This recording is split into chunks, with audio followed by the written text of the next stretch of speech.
So today we're going to talk about hair and makeup in the 1970s. So in the 1970s, you sort of see a really wide variety of style as far as like hair and makeup and fashion are concerned. So a lot of the things that we're going to see that are sort of becoming trendy and fashionable are going to come from our music icons, as well as actors and actresses. I really feel like from this point forward, musicians start to have a huge sort of influence over what people decide to style themselves after. So we're going to see everything from like more natural looks that are natural, but still sort of like I had to try to look this sort of natural, right? Not just like completely natural, all the way through like punk rock and disco. In 1974, something that was really huge was that supermodel Beverly Johnson was on the cover of American Vogue. So she was actually the first African American woman to ever be on the cover of a mainstream fashion magazine. So that was a huge deal. And then, so that also kind of falls in line with some things we start to see in the 70s where cosmetic companies were starting to see the need for makeup for women of color. So you're starting to see new brands emerge. You're seeing brands actually expand their lines. So really, with all of the new like freedom that everyone is finding within culture and society, you're starting to see these brands sort of fall in line with all of that as well, which is awesome. Some other important icons from this period. So there's a ton of people, because like I said, musicians and actresses were just huge as far as influencing fashion and style was in the 70s. So you have Sonny and Cher, Farrah Fawcett, Donna Summer, John Travolta, David Cassidy, Stevie Nicks, ABBA, Queen, David Bowie, the Ramones, the Misfits, Susie Sue, Debbie Harry, Ray Charles, Barry White, the Rolling Stones, Aretha Franklin. I could probably go on forever, right, with different people that influenced the 1970s, but those are just a few of the ones that we can really see as like prominent style influencers. So like I was saying before, everything from like really like very natural looks to very like grungy looks to disco to like a very like kind of heavily made up look were all trendy at some point during the 70s. So the movie Charlie's Angels came out in the 70s, and Farrah Fawcett sort of created this iconic look from that movie, and just her in general in the 70s became like a very iconic look where it was this very like tan and bronzed, naturally glowing woman, and that sort of became the ideal for so many people in the 1970s. So this is where we started to see people with sort of like the more like natural look, but it's not necessarily a natural that anyone actually looks like. It's a natural that you have to try to kind of make yourself look that way. So people really wanted to be tan at this point. They were wearing a lot of eyeshadow, and then one big thing you're going to see come out of the 70s were like shiny and glossy lips. Lip gloss was pretty much like the hottest like lip trend, and I feel like one of like the hottest trends in makeup for the 1970s. Whether you were going for like this more natural look, or if you were going for like a more stylized look or like a punkier look, whatever it was, gloss or some kind of something on the lips was very, very popular in this period.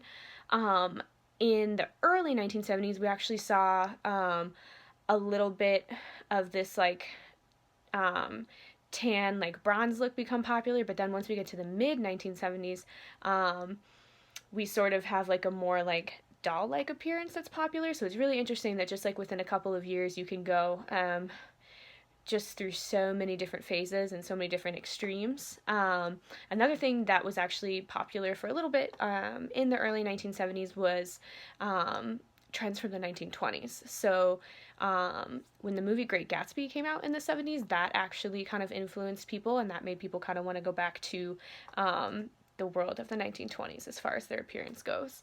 As the 70s progressed, though, we did kind of shy away from the more natural look and the more like stylized kind of look like the 1920s had, and we move into a world where things are just brighter and bolder overall.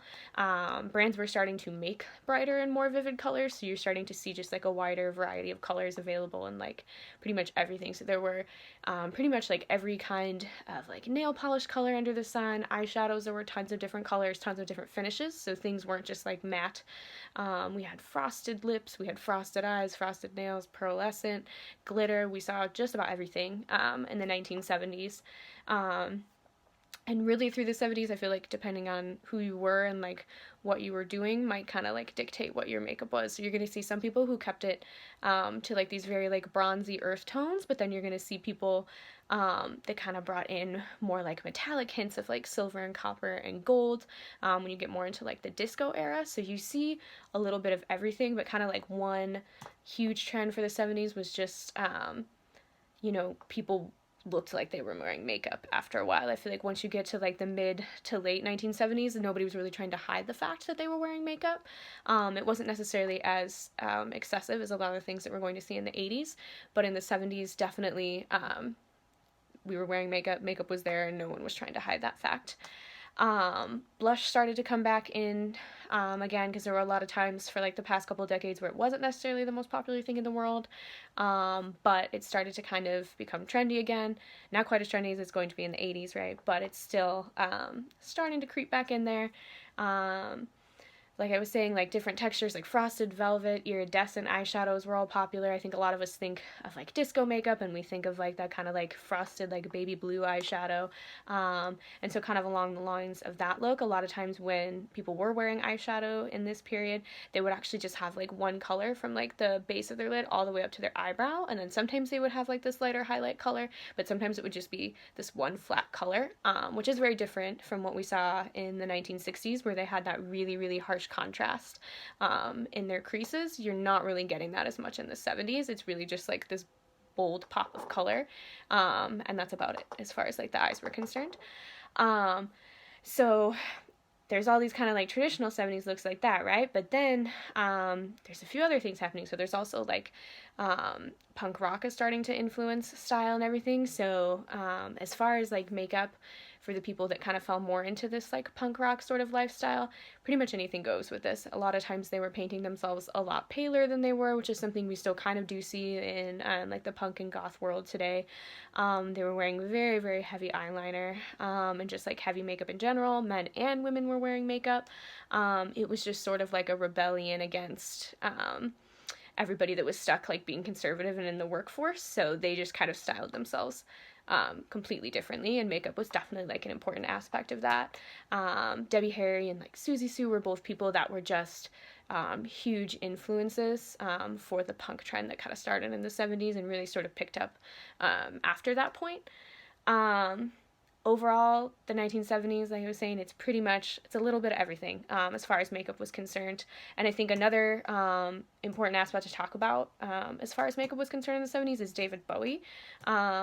So David Bowie didn't necessarily wear makeup that people were wearing every single day, but he became so iconic for a lot of the looks that he was wearing, and especially in the 70s when his alter ego Ziggy Stardust came out. That's when that really iconic look with the lightning bolt across David Bowie's face came out, and that is probably, I feel like, one of the most iconic makeup looks in history. So what's cool is that we're starting to see people really like experiment with makeup in the 1970s, and people like David Bowie kind of continued on this trend that we've been seeing in history where people were living their lives a lot more fearlessly, and they were really exploring what it meant to be free in like all aspects of the word. So I think it is so cool to go back and kind of see where all of the like personal freedom and like creative freedom that we all have today, like who it started with and where it started. And David Bowie is certainly one of those people. So as far as hair was concerned in the 1970s, we saw again a little bit of everything, right? So you've got a lot of kind of like iconic hairstyles that came out of this for both men and women, and a lot of hairstyles that were worn in the 70s could be worn by men and women, which is something I think that people weren't necessarily as used to in older decades. In the 60s we started to see that where people were wearing long hair, no matter if they were men or women. Well, now in the 70s, you know, like we've all got feathered hair, we all have like shag hairstyles, we've got page boy, the wedge, we're all perming our hair, we're all wearing afros, we're doing like cornrows, like everything. So it's kind of cool that you can kind of see that things are starting to be more shared, and you're starting to like blur the lines a little bit, which was something that people were not necessarily as comfortable doing, I think, in other decades. So again, some of the most popular hairstyles you're going to see in the 1970s, feathered hair, so that's sort of that traditional where it just kind of puffs back from the face. Farrah Fawcett, I think, is the easiest person to think of as far as that is concerned. John Travolta wore his hair like that as well. The shag haircut, which is just sort of like an overall like long, shaggy, layered haircut. The wedge, that is a really interesting one to look up photos of, where it is really sort of like a bowl cut that has more of like a wedge with angled layers at the back of it. So that is definitely, that's a look right there. There's also the page boy, which is kind of a take on the original page boy haircut, so it's cut a little bit shorter, and it was flipped under, and then usually people had bangs as well. And then we also saw a lot of people perming their hair in the 1970s, which perming just means that they are like chemically setting curls into their hair. So they're kind of taking it beyond the point of putting curlers in their hair by chemically forcing their hair to be that way. So one really popular form of the perm was called the stack perm. Donna Summer would wear that a lot. Usually she'd be wearing it in a wig, but what that was is basically the top of your head was very, very flat, and then the bottom of it was very, very curly. So there wasn't necessarily like one way to do a perm or one way to do any of these hairstyles, which was just another way that we're kind of seeing people really explore their freedom in the 70s, just because there were so many different ways that you could look, and there wasn't necessarily like a wrong way to do any of it. And then I'm kind of going back to like the punk styles. So again, with the punk hairstyles, it was sort of like anything goes. A lot of times though, they were kept a lot shorter. They were kept kind of like off the collar, just to kind of show like their rebellion against being part of just like that regular workforce. And like having to go to the office and like live a very conservative life that was sort of like the rebellion against that. So a lot of times their hair was spiked up. People had mohawks, Liberty spikes, pretty much everything. They would shave their heads. They would shave words into their heads in patterns. Either like really like blonde hair was really popular, jet black hair, or people even dyed their hair all kinds of different colors. So after a while, there was actual like brightly colored, vivid hair dye that was developed. People were even using like Kool-Aid and things back then, which is still something that some people do now to get some of these more like vivid experimental colors that people were not necessarily used to seeing. So a lot of African American women, they were still wearing their hair in afros, they were wearing their hair in cornrows, and we also saw a lot of people still wearing wigs as well. So wigs were still in that world of like being really widely accepted, and not necessarily anything that people were a little bit more like hush hush about, where I feel like in the 50s when they were calling them like transformations in like 40s and 50s, right? It's not necessarily that world anymore. So men in the 1970s, they kind of went through, I feel like, their own sort of like rebellion phase with their hair and facial hair, because in the beginning of the 1970s, the workplace was not necessarily okay with men having like this longer hair and all this facial hair that they were really starting to grow out starting at like the end of the 60s. So one thing that actually became popular for men to do was to get these short hair wigs to cover up the fact that they were actually growing out the hair, so that when they would go to the office, they could appear like they were very conservative, but underneath it all, they were actually completely rebelling with their long hair, right? And then some men would even go so far as to be clean shaven when they were at work, but then they would actually wear like a fake mustache when they were like out in the world, which is really interesting because that is definitely not something that we see as often in today's world. They were doing whatever they could to kind of feel like themselves and to be able to express themselves when they were allowed to. Eventually, though, things did kind of like loosen up, and men were allowed to have longer hair in the office, so you kind of see these sort of like hybrid hairstyles, I feel like, where they're not quite like super short conservative military hairstyles. And of course, there's always been people that have those hairstyles, but then we kind of had these people that were sort of like in this happy medium, where their hair wasn't super short, but their hair wasn't super long either, so they could kind of have like the best of both worlds. All different kinds of facial hair I feel like we were seeing in the 70s. I think mustaches were really popular, sideburns, beards. People were just kind of like being themselves and growing their hair out, and not really worrying too much about fitting into, I feel like, one specific trend. Another thing that also became kind of like prominent for men in the 70s was that they were sort of taking like the same amount of time to style their hair as women were. So they weren't just like growing their hair long like they were in the 1960s. They were actually like using styling products and, you know, like feathering out their hair to get that sort of like same Farrah Fawcett look, and just taking a lot more time for themselves and to be able to have these like highly stylized but natural looking sort of hairstyles that the women were also having. Other popular hairstyles that were in the 70s, locks. A lot of people like in reggae culture, Bob Marley included in that, sort of made locks, though they had always been around, right? They made them very popular. In the 1970s, the mullet actually started in the 1970s, so we see that a lot more in the 1980s. Paul McCartney and David Bowie were both definitely wearing mullets in the 1970s, so that kind of started then as well.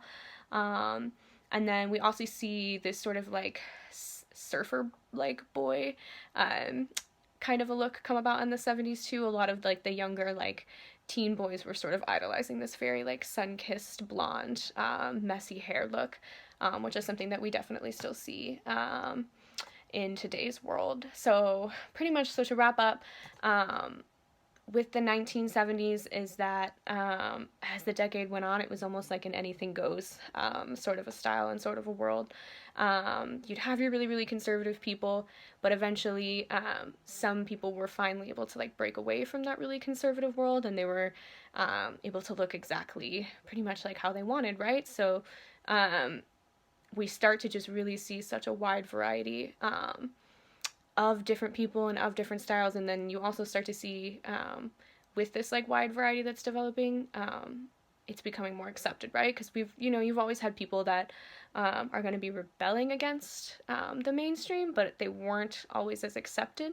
But I feel like in the 70s, especially with like men being able to have like longer hair, that was sort of like a cool point where you do see things starting to like tip more towards it being acceptable to not totally go with the mainstream. Obviously, not everyone's going to be super comfortable with that. We still have people in today's world that are not comfortable with things outside of what is mainstream and popular. But again, the 70s is just another really cool time that we can all look back to and sort of see how much the cultural rebellion really reflected within style, and how thankful we can be to a lot of these people that we're all like allowed to look and be the way that we are today, because without a lot of these people rebelling against the things that they did, we may not have the same kind of like cultural and societal freedoms and style freedoms that we have today. So that's the 1970s. Hope you enjoyed it.